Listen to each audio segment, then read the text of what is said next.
Oh, there's something I want to add to our list that we're gonna have to do. Jump on Sonic early because it's out in the cinema and get a fucking 5-star review. We probably should do Sonic now that the kids are talking about it. The thing is, though, Sonic's fandom. Yeah, they're toxic. Yeah, okay. Let's sit on Sonic for a little bit more. It's got to be. There's probably a fic about that. It's got to be one of our. We'll do it for the season finale. Halloween. Ooh, yeah. Halloween's not a bad shout. Yeah, actually, yeah, we could do those as the Halloween specials, and we could build it up to just going on Archive of Our Own and searching the phrase "uwu." Yeah, that could be the grand finale. Yeah, because if you would like to witness, dear listener, me, James, and Grace cringe ourselves out of existence, then we're doing uwu. Yeah, or owo. Oh, whoa. I don't want to hear it, if I'm honest. It's just... But no, the one I want to add is, are you familiar with the Wiggles? Yes. Are you familiar with the really thirsty fandom of the Wiggles? What? No! There's a lot of very thirsty mothers who are into the Wiggles. Yeah.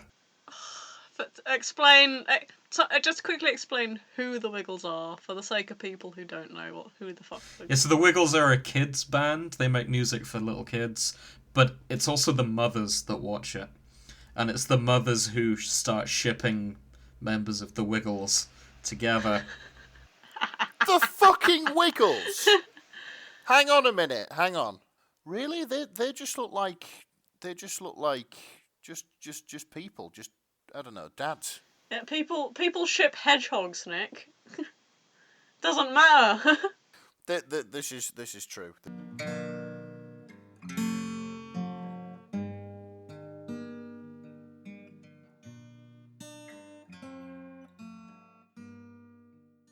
Okay, so I should probably do an intro as well. So, We've got this far. hello, welcome back to the Shipping Forecast. I'm James. Joining me is Nick. Hello. And Grace. Hello. And we're continuing with our third part on the Chernobyl fandom. Before we begin, there's something I'd like to address from the first episode in this set. While we were reading Suspenders, I think it was, we were talking about what do Russians drink instead of tea, because that fanfiction seemed like it was very British focused. The Brit washing of the Chernobyl nuclear disaster. It was definitely the Brit washing. I like that term. Turns out, and I'll put this in the show notes, Russian tea culture is extensive. Like, the Russians kind of got on board with tea kind of a similar time to the British, and it caught on just as well. And there are some specialist Russian teas, and apparently it's very popular in prison, which I found a bit strange, but... Well, I suppose they're on their own for 23 hours a day. What else do you do? Put the fucking kettle on. I've got 5 years in here. Get a brew on. Off to Gulag with you. Put the kettle on. Just smuggling in little packets of Earl Grey. Oh, the good stuff. I'm just imagining this sort of like shady Russian interrogator, like giving it all this with the light in the face and stuff like that, and then just halfway through somebody walks in and goes, "Do you want a brew?" Yeah, I'll be there in 5. Just gotta sort this one out. Yeah. We have ways of making you talk. Wallop, wallop, wallop. Yep. Please, Vasily, tea, 2 sugars, please. Oh god. So yeah, in Suspenders, the tea drinking would have been accurate. I mean, technically, surely Russia outranks Britain for drinking tea with these sort of statistics. Oh, probably, with population sizes and everything. I don't know. Like, God's sake, another thing, like, Britain can't do better than anyone else, despite it being like a part of our national identity. We're being outdone by Russia in drinking fucking tea, and we've made all these different types of bloody biscuits to go with it and all. Like, god damn. So I have Googled the top tea importers by country. Because I don't think Britain grows its own tea. No, it doesn't. Russia certainly doesn't. We get our tea from India and the like. India, China, and the Ceylon, mostly, I think. Ceylon is no longer called Ceylon, I'm afraid. It's called Sri Lanka. I do apologise to the people of Sri Lanka. That's alright, its name has been changed for a long time since it left us. Oh, that's a while. Okay, so Britain is 4th in the list of the top importers of tea. Oh, fuck. Who would like to guess the top 3? What, Russia? Russia is in that. Russia is 2. Oh my god! Shit. I'm going to guess and say America is in there. America is number 3. There we go. So, number 1. Canada? Canada is not in the top 15. Oh, fuck, okay. Hang on, so number 1, who drinks more tea than the Brits, the Americans, and, well, what's bigger than Russia? Nowhere. Australia? Nope. No, can't be Australia. It's too bloody warm for a brew, isn't it? I'm gonna throw a curveball and say China. No, China is actually the 15th. Actually, no, that's... Well, they grow their own. Why would they need to import it?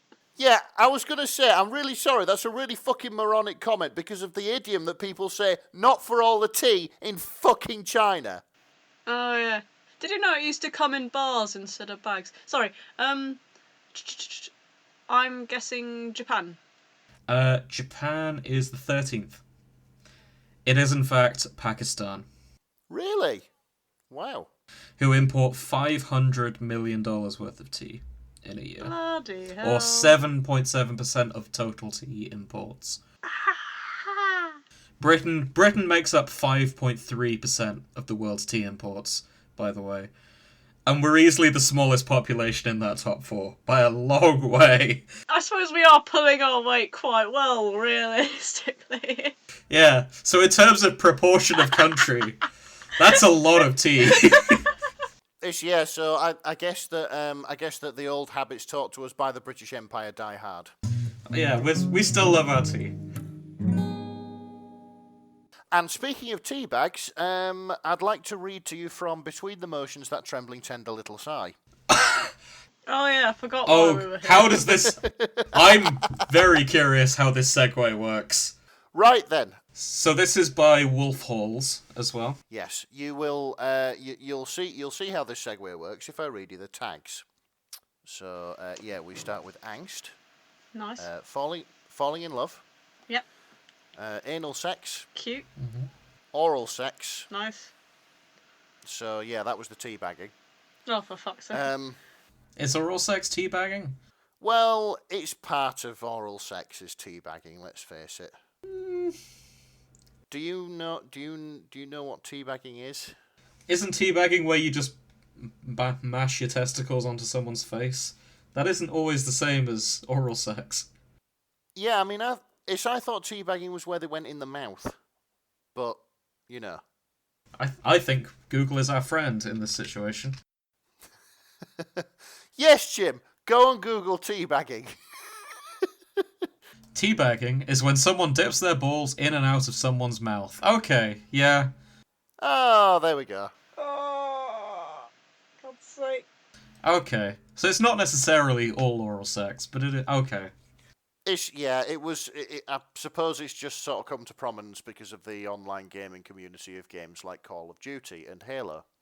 I believe it was Halo. Yeah, it was Halo. There we go. Yeah, you were right. Yeah, it's a sign of dominance when someone dies or whatever. You just teabag them because you can crouch over them. Yeah, that's it. Oh, wow. Wikipedia has a picture. Would you like to see the picture? Let's go look at some. Let's go look at some teabagging. Hey. There you go. It's not one of them WikiHow pictures. Oh, there it is. There it is. It may as well be a WikiHow picture, but it's on Wikipedia. I, I find it amusing how dolled up she is for this event. Yeah. her name is Karen. Oh yeah, she wants to speak to the manager with that haircut. Oh, God's sake. And the manager's had enough, and they've resolved this with a hate-love relationship. I think there is a movie like that somewhere. For certain. In fact, there are several thousand. So, what are the other tags? Right, okay, so this next one had me intrigued, and this is why I picked this fic. Obligatory mention of the Soviet space program, Okay. Huh. which I was intrigued about. How often does that get hashtagged? Yeah, so you know how it's supposed to be an obligatory mention of the Soviet space program, like this is a thing in on Archive of Our Own when you write something about something to do with Soviet Russia. Yeah. I assume this fic we are reading now is the only one that's tagged. I am surprised by that. No, you're not. No, I'm not. So Archive of Our Own writers, what the fuck are you doing? Pull your fingers out. I want more mentions of the Soviet space program. I mean, there's plenty of Yuri in the Soviet space program. Hey! Hey! I love cosmonaut Gagarin jokes. Yeah, that's the only opportunity I'll ever get to make a Yuri Gagarin joke. And here we are. Yeah, we've got that in. We can all go home now.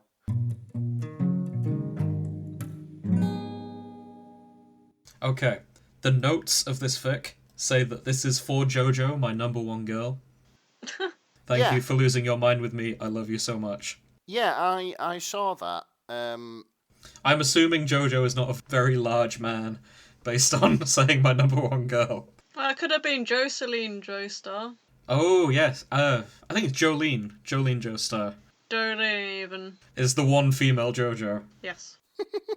Yeah, there we go. Yeah, so Jojo, wherever you are out there, whoever you are out there, this fic is written for you. They love you so much. May you eventually defeat Dio. Yeah, what he said. I haven't watched the anime yet, so. But yeah, right, okay, so we should talk about the ships. Can you guess which ship it is? Are they not listed on the tags above? No, they're not. Oh, it's Boris and Valeri, isn't it? Of course it is. Yeah. Because of course it is. Yeah. Okay. So, I think we've lingered not talking about this long enough. Yeah, we went off on a bit of a tangent. It's almost procrastination. Tell us what happens in between the motions, that trembling, tender little sigh.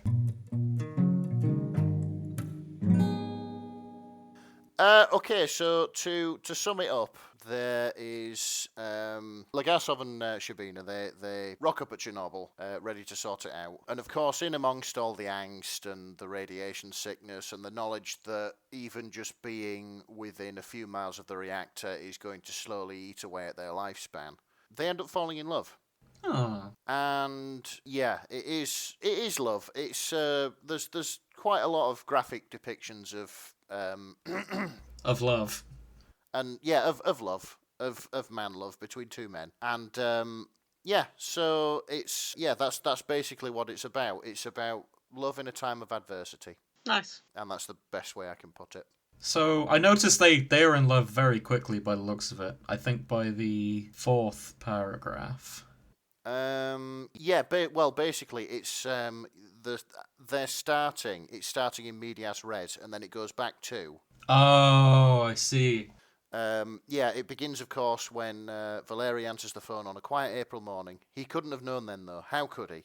So, yeah, that was basically, Legasov answering the phone to Shabina, basically saying, you're coming to Chernobyl to help us sort this fucking mess out.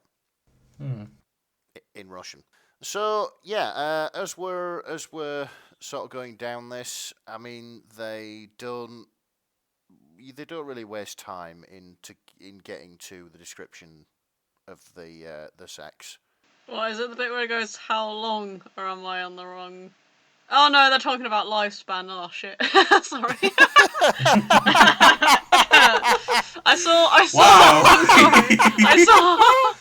That's it. It's like it's really summed up by I mean, at the end of the fourth paragraph, there is the line: he could have shared something with Boris anywhere, in any life, but of course it had to be here, right now, on this corner of poisoned earth. Oh, that's sad. I like the metaphor. I'm a sucker for good metaphors and stuff like that. But I kind of like that. So anyway, we're on to sort of the next. Well, it's not quite a chapter; it's more like a paragraphy bit. But yeah, basically, Legasov is already on Shabina's lap, and you can read it from there and ask me any more questions. Do they use protection? It's not discussed. No, I assumed not.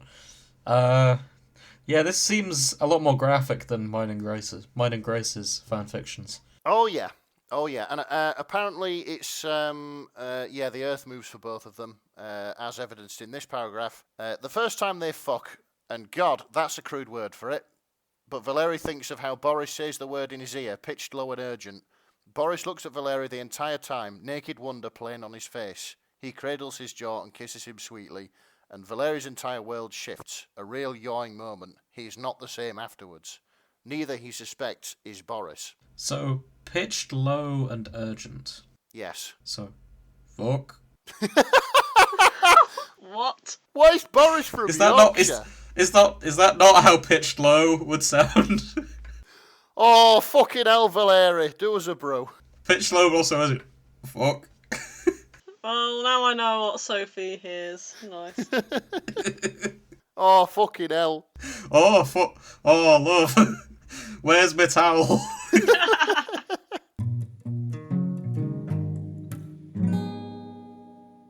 So, the question I really want to ask is, where's the reference to the space program? We will get to that. It's we'll get to that. It's quite a way off yet. I am sorry to disappoint. Oh, that's fine. So yeah, we'll get there, and then you can decide whether it was worth reading this fanfic just to get the obligatory mention of the Soviet space program. Nice. Okay. So it's basically the next part deals with it's them sort of talking about how long they're going to live after they've been in this irradiated hellscape that Chernobyl and Pripyat has turned into. This is quite sort of poignant and lovey-dovey, It's like Boris is pestering Valeri to give him a guesstimate on how long that they're going to last before they shuffle off this mortal coil forever. So yeah, it goes back and forth. It's Valeri saying, I could lie. Valeri says, you'd never know, so why ask? And Boris looks at him solemn. You wouldn't lie, he says, not to me. So yeah, the falling in love is quite evident throughout this fic. Skimming through it does look like they fall in love. This isn't just... Oh no, I'm really sorry. Oh? Hang on. I'm really sorry. I have I'm really sorry. I've misread that, and that's going to make what it's actually about even the more funnier. Okay. Because by the sounds of things, it sounds like Boris is asking Valeri how long it was since he had sex. Wait, what? No, it has. How long before me? Yeah. Oh! Oh, what a change in topic. How long have we got to live? Huh. Yeah, I thought this was like a sad, somber scene, but it's no. How long since you boned? I know, that's it. I've misread that, and that makes the sort of poignant lovey-dovey stuff worse. So yeah, I take all this back. This is filth. Oh, for God's sake. So when I was making the dick joke thinking I'd been really, really insensitive, I was just right all along. Yeah, you were right on the money there. Fuck's sake. No, you were right on the money then. It's instead of like a poignant talk about life. Yeah, this sounded like a poignant talk. Yeah, that's it. Instead of like a poignant moment between two lovers about love, life, and death, it's instead Boris going, "Oh, fucking hell, Valeri, how long is it since you've had a shag?"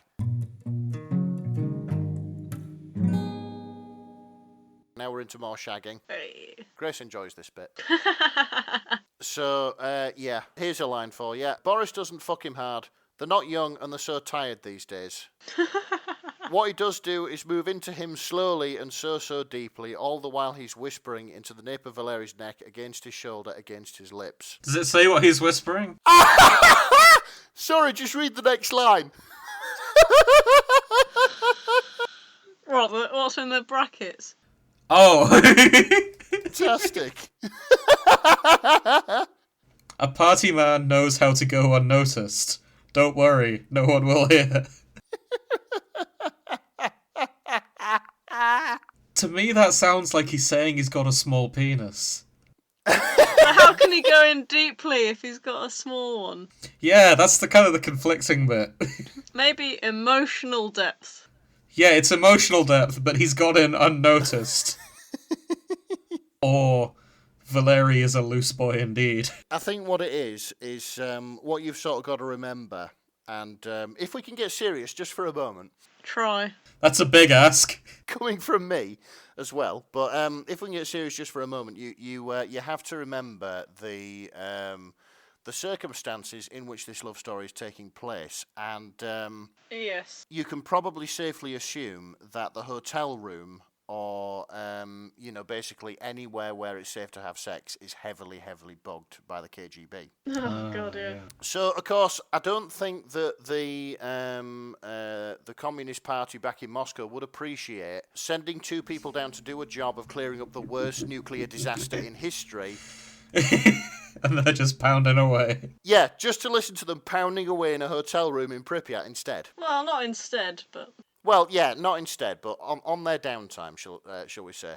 That's fair. I guess. So, yeah. A party man knows how to go unnoticed. I've never heard that expression. No, I don't think that's an expression. No, it's not. But a party man. Shabina was high up in the Communist He Party. was, yeah. Yeah, that's why he's a party man. So there's another colourful adjective here. Swiping his thumb experimentally over the head of Valeri's cock. Ooh. How's this? Ooh.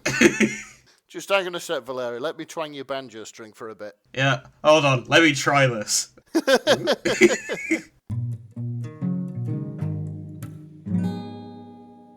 Yeah, next So what else paragraph. So basically, it's just about the sex. I'll be honest. I feel like I'm interrupting something quite private reading this fic and slating it somehow. Yeah. It feels a bit too fluffy for deep criticism. Yeah, I mean, it's yeah. So basically, they're actually saying that. Yeah, I forgot about this bit. Yeah, this next paragraph seems less sexual. Yeah, I forgot about this bit. It's they go on a walk to they go on a walk through the forest, and they notice that around them the trees are slowly dying due to the radiation being pumped into the air by the fallout of the reactor. Yeah, here we go. The trees are dying, shedding their leaves at a rate of knots. Before long, all that will be left is the trunks, their roots brittle and loose in the earth.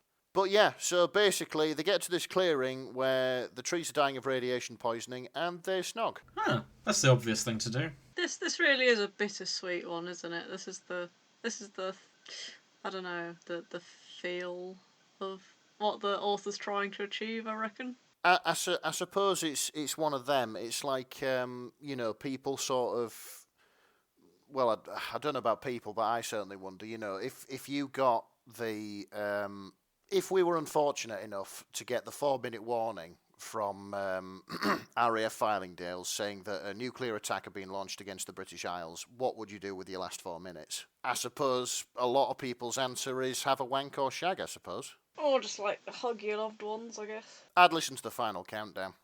I don't know. It depends where I am at the time.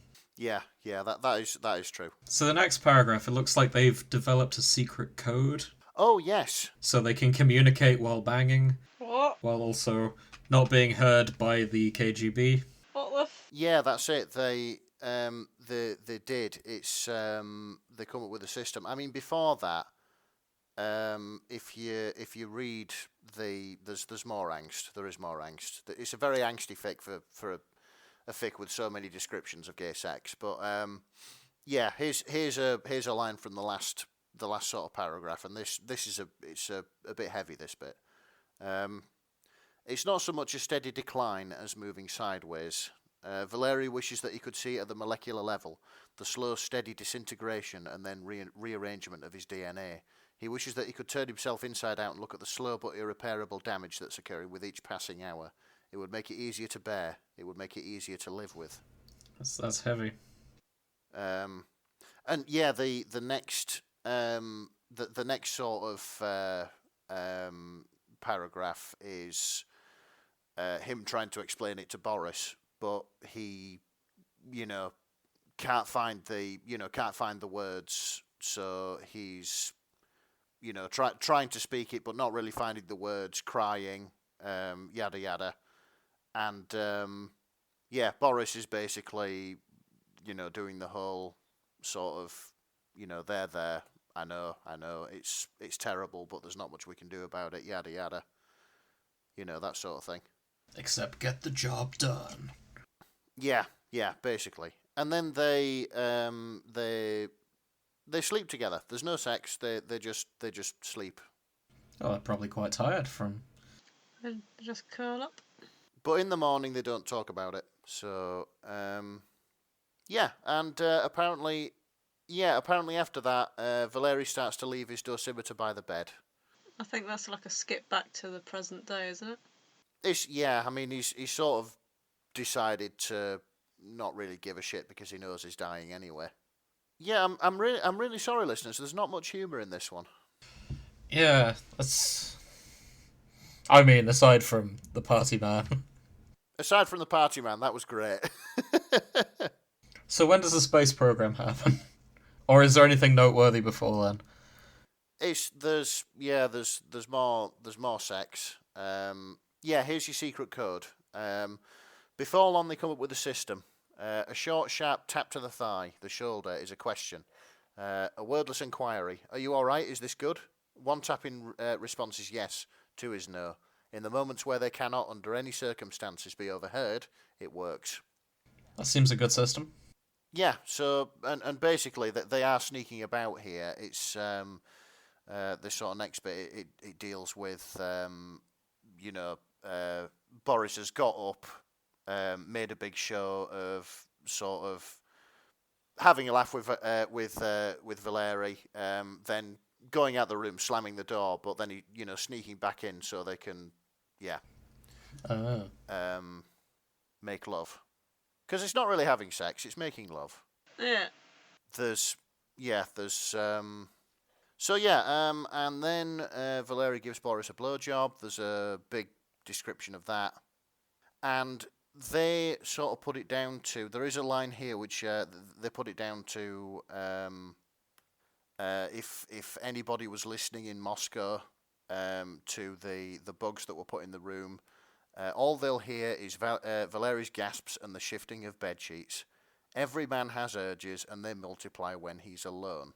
Basically, Valeri's reasoning is, we'll be okay, they just think I'm wanking. What's odd for me about this phrasing is, every man has his urges, they multiply when he's alone. That implies the urge to just beat off in public isn't zero, and then when you get home, it just rises and rises. Because you can't multiply something by zero. Like if the urge doubles, it's 2 times 0, which is 0. So, yeah, this implies that Valeri just wants to start beating off when he's in public, and then, yeah. All maths didn't happen. Yeah, all the maths is wrong. Maybe that deep down we all feel like that. What? No. No. I don't think I do. And the ones that are mentally deranged and do masturbate in public are the ones who are truly free. Oh, shut up. Where are you going with this, Nick? What have you done? And when are you going to prison? I will state I have never beaten off in public. Good. Thanks. I never wondered that about you until now. I can't believe I had to state that, but there we are.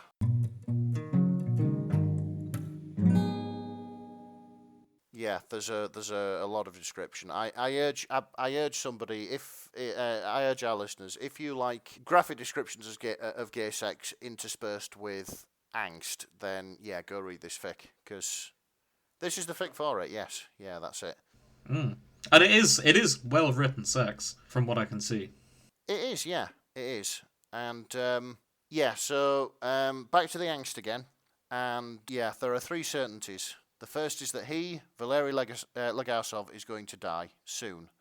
The second is that he is in love with Boris. The third is that Boris is going to die soon. No matter what order you put them in, however you try and shuffle the facts about, it doesn't make it any better. What brought them together is killing them. It's just terrible, terrible bad luck. It would be funny if the clock wasn't already set. Sometimes Valery laughs anyway, because that's all you can do. He thinks he might be going mad, but then why else would he be here? So, I'm really trying with this. I don't think this is going to be a very funny episode, to be fair. Yeah, I think we've done the best we can. I mean, we are nearly at the end. And if you want your obligatory mention of the space program, here it is. Yes, that's what I'm here for. I'm just going to do this as a read because it's the last bit of angst. There's no sex, and yeah. Here is your Soviet space program. Okay. Later, not quite months, but an accumulation of weeks, they are sitting on a bench. Boris is out of cigarettes, so they share. The sun set a little while ago, and the skies are deep blue. It's quiet. It's always quiet now. Valery tries to imagine the sound of children running through the square, their watchful mothers never too far behind. "What's that?" Boris says, and points up at the sky. Valery sees it right away, a tiny point of light streaking through the sky, moving in a perfect arc above the earth. "A shooting star," Boris says. "My God." Valery laughs and plucks the cigarette from Boris's fingers. He takes a long, deep drag, looking up at that little false star moving through the darkness. "Drum roll, please, guys!" "It's not a shooting star," he says. "It's Mir, the space station." Hey. That's it. That's the fic, ladies and gentlemen. That's the fic. It's better than a shooting star, Boris says. There's men up there. Oh, yeah, there we go. Yeah. "Do you think they know?" he asks. "The men up there. Comrade Kizim, Comrade Solovyov, just don't look down." Do you reckon the plan is that it cuts to Comrade Kizim and Solikov doing the exact same thing, like sharing a cigarette, staring down at the reactor, hiding their secret love? Like, I wonder if there's men down there doing the same thing, and so on. Well, just like looking down in. I can imagine it's like with binoculars. It's like one of them's like, "What the fuck is that?" As this, Oh, I was thinking that it's literally just mirroring the scene that's playing out here. Like, there's... Oh, I get you. Yeah. Yeah, Kazim and Solikov are just arm in arm, sharing a cigarette. Yeah. Hiding their secret love from the Russian, like, their equivalent of Houston, the Mission Control.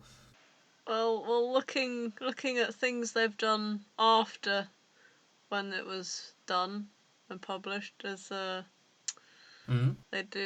they do The Terror, and The Witcher. Oh, nice. So sadly, no Soviet space program comes up again by this author.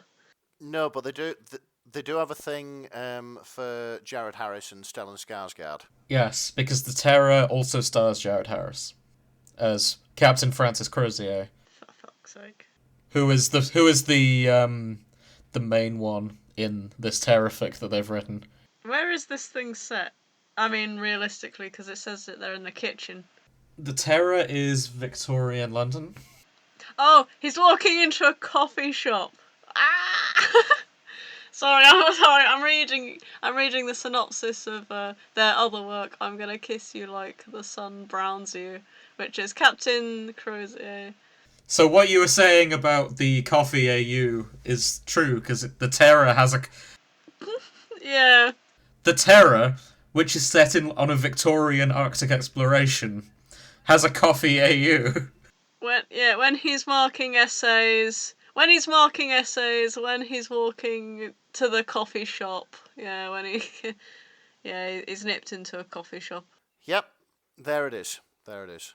This one is also huge thanks to Jojo as well. Oh wow. I will say I will say this as well. The author Wolf Hall seems to be a man or woman. Of impeccable taste. Yeah, a man or woman after my own heart. Because if you read the notes, number 2, you can see the International Space Station. So I'm assuming that you could have seen Mir zipping across the sky too. I tried to find actual evidence of this, but if there's one thing I can't do, it's stop myself from falling into a 4-hour Soviet space program Wikipedia rabbit hole. Bravo! This is a person of taste. Oh my god. You get points for researching as well. Like, that's good on them for researching the mere facts. Oh yeah, that's it. It's absolutely fantastic, and it kind of brings it full circle because this is how I discovered the Chernobyl nuclear disaster in the first place. Oh, so it locks together. Yeah, a 4-hour Soviet space program Wikipedia rabbit hole. Nick, are you Wolf Halls? Nick, are you Wolf Halls? Plot twist. Does your girlfriend sometimes go by the name Jojo? Or Boris. I get her to wear the grey suit and the big glasses sometimes. So, sorry, just looking at their other fics, they've also done a Star Trek one. They've done Captain Pike and Ash Tyler, which seems an odd ship. Oh, so we might be coming back here when we do Star Trek. Oh, we'll be coming back here. Captain Pike and Ash Tyler are both quite popular characters, so I'm sure this will show up. Yeah, but what if they're all like this one and poignant? That's what I'm looking. Is this Star Trek one also poignant? You're just going to read this for leisure, not for the podcast, aren't you? It does seem like it's meant to be poignant.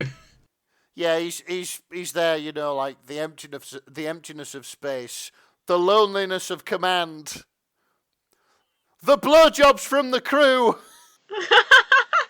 Well, that's how Kirk got by. Was it? Quite famously, Captain Kirk shagged everyone. Yeah, that's true. That's true.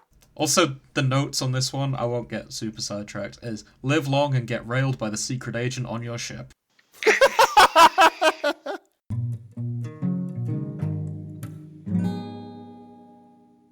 Okay, so let's talk about ratings.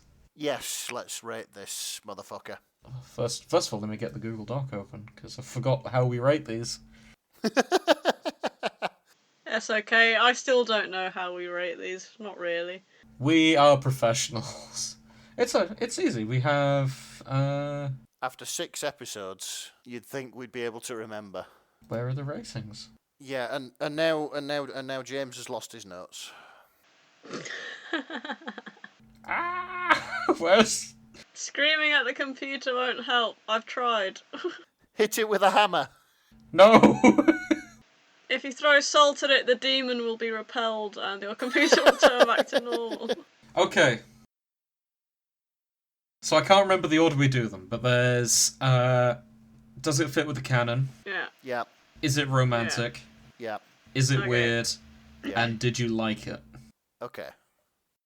So, Nick, how well does it fit with the canon? And did they do their research? I mean, they researched or rather, they tried researching the whether you could have seen Mia, and to be fair, it's how. Although I'll be honest and say, up until starting this podcast, I never really imagined what Boris and Valerie would be like as lovers, but.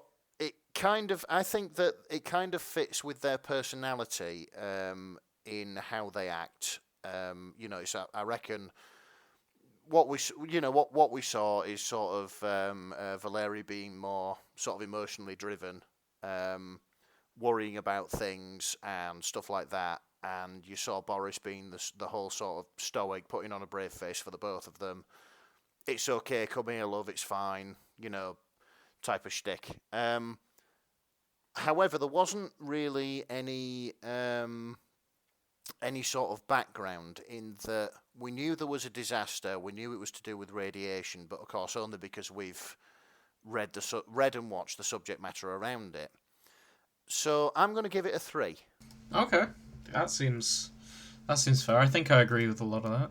Yeah, it's the characters seem to have the personalities that they would have done had HBO's Chernobyl been filmed differently, shall we say. Yeah, that's a good way of putting it.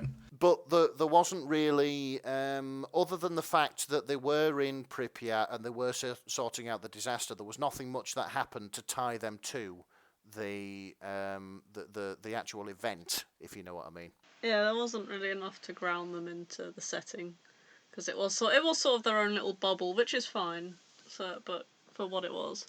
Yeah, that's it. I understand that these fics are probably mostly going to be like that. But yeah, it was. So yeah, I'll stick by me 3. I think they were. Yeah, it was. There was a little bit of research, and yeah, the characters acted how I would expect them to act if they were boning each other. So yeah. So, second question. Was it romantic? Yes. Did you find it tugged at the heartstrings and? I think it did, and there was a lot of from the sort of like very graphic descriptions we can sort of deduce that it's more tender, if you know what I mean. Yeah, I can agree with that. It's Yeah, sort of tender and loving, and it's all like, oh, they're making the best of a bad situation. They've fallen in love. They can't help it. yeah. I think we had very opposing fics because mine was very kind of Yes. built around the fluff of the romance, and they kind of smooch a little bit, but there's no graphic detail. Whereas yours is all in on the graphic detail. Yeah, that's it. But they still managed to get a lot of fluff in there too, so maybe it's. Yeah, that's it. It's the it's the kind of relationship you'd find at the end of the world, I think. So I mean, I'd give it a 5. Okay, yep, I think I agree with that. Yeah, there was an uncomfortable level of detail, but it was quite romantic detail nonetheless. Okay, yeah, that's strong. Lastly, how weird did you find it? Honestly, I'd say a 1. Yeah, this seems fairly grounded to me. Like, there are no demons, there's no musical numbers. Yeah. No sudden plot twists. And yeah, gay sex isn't weird, guys. It's 2020. I mean, come on. No. This fic was 1986. Well, yeah, but you know what I mean. It would have been weird then, but in these more enlightened times, of course, it's not weird at all. God, I thought I. Yeah, I'm realising we've kind of run on a little No, bit. it's not that. It's more along the lines. I said, this fics from 1986, and I thought, pretty sure AO3 wasn't around then. I was like, Oh no! oh, I mean, God, help! Chernobyl happened then. I know. It took me a minute. All right. Okay. I'm just imagining like Wolf Hall sat in front of their old tube TV in 1986, going, "That's terrible. I wonder if those two men ever get it on." And just like frantically scribbling every time a news report came on. Just typing it up on their typewriter and then one day uploading it on several floppy disks to AO3. I like that image. It's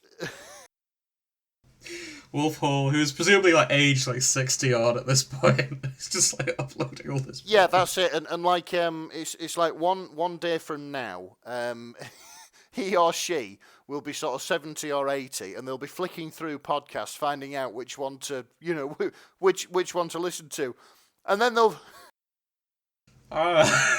my work has been immortalised. they'll bring up that, and they'll just be sat there with tears in their eyes, going, "That's me. That's me." Just telling their grandkids. Yeah, and here's 3 idiots ripping the piss out of it. So, final rating, or final thing. Did you like it? I'm gonna say mostly. Mostly. Okay. I will qualify that. I thought it was really well written. I thought that a lot of the angst in it was quite beautiful, really.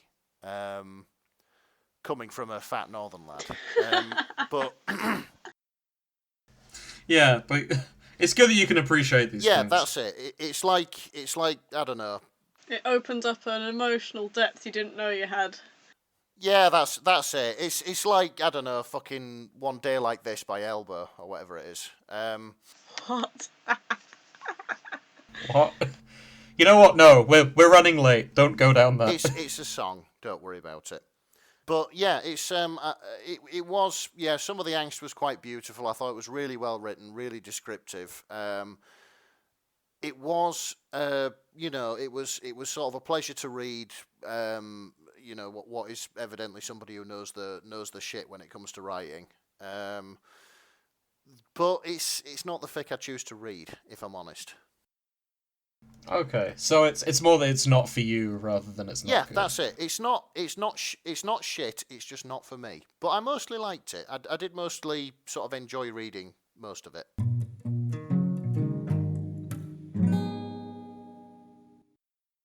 Let's end this on a slightly more upbeat note, if Grace is ready for it. Hang on. Why don't you tell us about The Good Decimeter? Oh, we should have explored this author more, I'll be honest. There's some fics that sound promising here. For example, 5 things Leonard Topsonov learned during his first week, and 1 thing he has yet to learn. That sounds slightly ominous. It's a slice of life fluff fic about Leonard. Okay. Yeah. This sounds really wholesome. Oh, that's kind of cute. It's like I imagine it's just Leonid Toptonov like going to work and learning how to operate a reactor and meeting Akimov and Dyatlov and Stolyachuk and the rest of them. And then on his last day of work experience, he's pounded over the buttons. Yeah, Akimov's just like, yep, you did everything right. Now here's your reward. How was it for you? Oh, it wasn't great, but it's not terrible. So The Good Decimeter. Okay, so The Good Decimeter by Awaraya Suit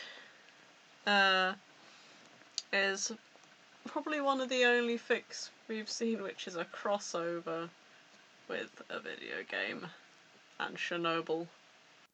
Do you know what? I think can I just make an observation or a suggestion, if you will? I think that however much we discuss this and sort of try and flower it up and stuff like that, and because it's really short, I don't think we can do justice to it unless we read it word for word. So you want to read this all out? It's your fic. You can do it if you like. Shall we do like a line each? Is that easier? Can. So, Grace, do you want to start? Then Nick, then I'll do We're not going to mention... I was about to mention the tags, and then I realised the only additional tag is Goose Scimitar. I was like, okay, oh well. Right. We should probably mention to the listeners, this is a Chernobyl and Untitled Goose game crossover. Untitled Goose game, in which you play as a goose who go around ruining the good English person's day. Wreaking havoc. Yeah, you just play a goose and you're an arsehole and you're just running around or waddling around rural England. It's very good. I highly recommend it. Yeah, stealing people's keys and breaking shit and pushing people over and stuff like that. And trapping children in garages. Yeah. Yeah, nice. Okay, so let's read this. What about sabotage? A bomb? Before Sitnikov can respond, he hears his name being called. Sitnikov, one of the night shift workers, rushes up to him. Brukhanov wants us to use the good decimeter. We don't know how to work this model. Sitnikov suppresses an exasperated sigh. Here, let me show you. He motions towards the scant light from one of the overhead lamps. Silently, he curses that the staff hadn't been trained to use the good dosimeter. Suddenly, they hear a noise, much like the flapping of wings somewhere close by. Did you? Huh? Oh wow, that was good. That's a man who's heard the devil itself. Startled, the other worker drops the dosimeter. Something furious and white, with a splash of orange, tangles between their feet. It pulls at the fallen device, dragging, then finally lifting it and disappearing in the darkness. What the hell was that? A goose, Sitnikov replies, still a little dazed. A fucking goose has got the good dosimeter. Hey, ba ba ba ba ba ba ba ba ba. And that's the whole Yeah. fanfiction. That's the whole thing. However, and I think you should link this, there's some artwork, and it's fucking brilliant. Yes, the art will be in the show notes. This is Artwork some by brilliant Kriegs. by Google Blitz. So thank you, Google Google Blitz. Blitz. That gave us a chuckle. Oh, that's interesting. Sorry, on the archive of our own, they are credited as Krieg, but their Tumblr, on their Tumblr, they're called Kugelblitz. That's what I was trying to pronounce. Yeah, sorry about that. Whichever you are, we're fucking idiots. But yeah, thanks. Thank you so much for that. Either way, bravo. And yeah, I guess that wraps it up for... Unless, Grace, do you want to rate this fic? Yeah, we better rate it. I don't think it was faithful at all, but I'm not complaining. I disagree, respectfully. We don't know if a goose was involved in the destruction of the reactor core, and it probably could have been. So, the DLC for Untitled Goose Game looks good.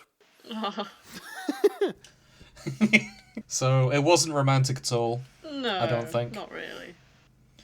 It was very weird. There was very little interaction between any of the characters, and very little, Except Goose and The Goose had Sitnikov. very little screen time, all considered. And we loved it. I mean, did you like it, Grace? I liked it. I found it was lacking emotional depth and plot, and I felt there could have been more to this if they wanted to expand on it. Yes, add more to this. Expand Do this more universe. of this. More Goose fanfiction, please, so Nick can do that impression again. So, until next time, which will probably be bi-weekly. I keep saying weekly, and I don't have enough time to edit to get these out weekly, so...